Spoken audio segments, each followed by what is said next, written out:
muna karfe 8:30 agogon Najeriya da Nijar, wato 7:30 kenan agogon GMT da Ghana.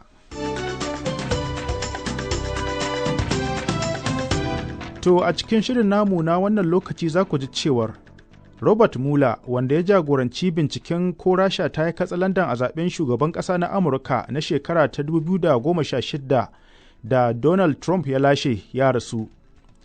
Burtaniya ta yi Allah wadai da harin makami mai linzami da irin ta kai kan tsibirin Diego Garcia, inda sansanonin sojin Burtaniya da Amurka suke a tsakiyar tekun Indiya.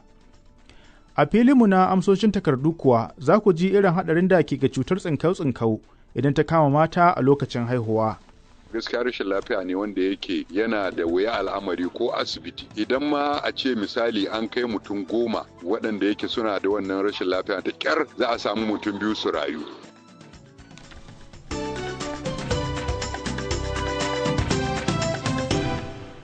To akwai mu kuma ɗauki da maimacin gane mani hanya, amma duk sai bayan shan labaran duniya. Robert Mueller, wanda ya jagoranci binciken ko Rasha ta yi katsalandan a zaben Amurka na shekara ta 2016, wanda ya kai Donald Trump fadar shugaban ƙasa, ya rasu. Ya rasu ne yana da shekaru 81, kuma ya yi fama ne da cutar Parkinson. Binciken da ya yi bai tabbatar da cewa Mr. Trump ya aikata laifi ba, amma kuma bai wanke shi daga laifin ba. Shortly after Robert Mueller's death was announced, President Trump made an incendiary... Wakilin BBC ya ce jim kaɗan bayan da aka sanar da mutuwarsa, shugaba Trump ya wallafa wani zazzafan saƙo a shafinsa na Truth Social, yana cewa ya yi murna da mutuwar Mueller, yana mai cewa hakan na nufin ba zai iya cutar da mutanen da ba su ji ba su gani ba. Mueller ya kasance shugaban hukumar ta FBI tsawon shekaru 12. Burtaniya ta dage cewa ba za ta bari a jata zuwa cikin wani yaƙi mai girma ba, bayan Iran ta kai wani harin makami mai linzami kan wani muhimmin sansaninta na soji a tekun Indiya. Sai dai makaman masu linzami guda 2 da Iran ta harba sun kasa kaiwa sansanin da ke tsibirin Diego Garcia, wanda sojojin Burtaniyar da Amurka ke amfani da shi. Tsibirin dai na da nisan kusan kilomita 4,000 daga ƙasar Iran.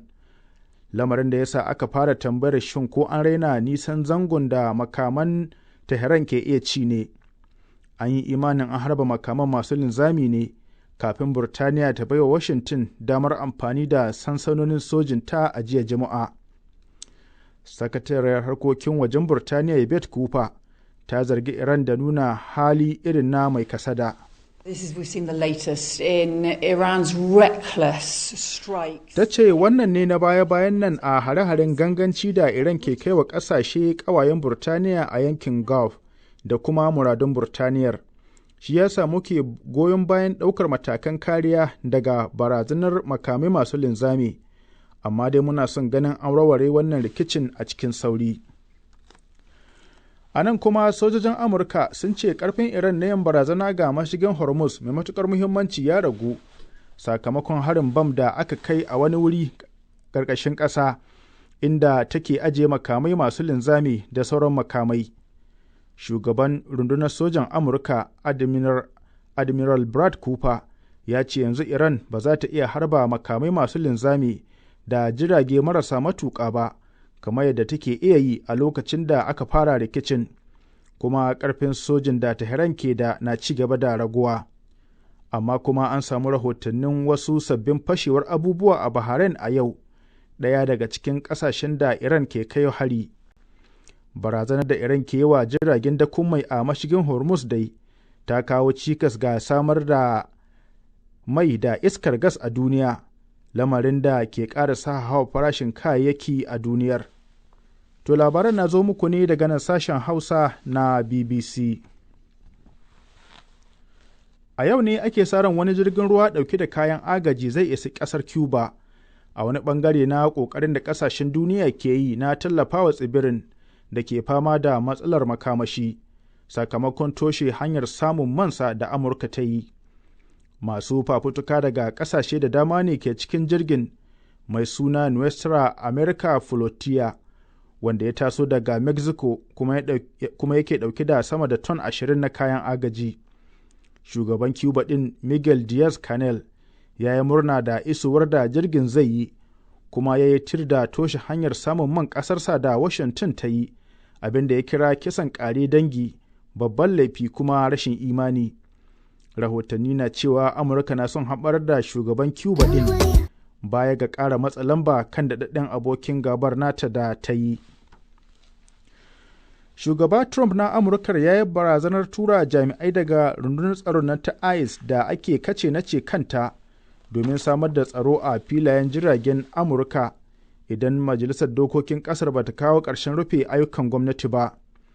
'Yan jam'iyyar Democrat sun ƙi amincewa da kasafin kuɗin ma'aikatar tsaron cikin gida wadda rundunar ke ƙarƙashinta har sai an yarjejeniya kan sabbin ƙaidin da za a saka rundunar ta ICE. An da ya zargi jami'anta da nuna rashin tausayi. Jami'an tsaro a filayen tashi da saukar jiragen sama na Amurka sun kwashe sama da wata guda suna aiki ba tare da albashi ba, yayin da 'yan siyasa ke ci gaba da tattaunawa kan batun. Wasu jami'an tsaro sun bar zuwa aiki, lamarin da ya haifar da cikas ga fasinjoji. To ƙarshen labaran duniyar kenan daga nan sashen Hausa na BBC.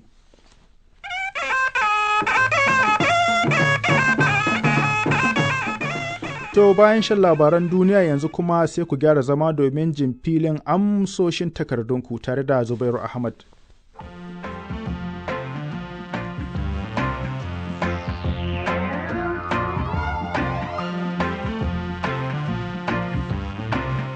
Mahu saurare Assalamu alaikum da fatan an yi sallah lafiya.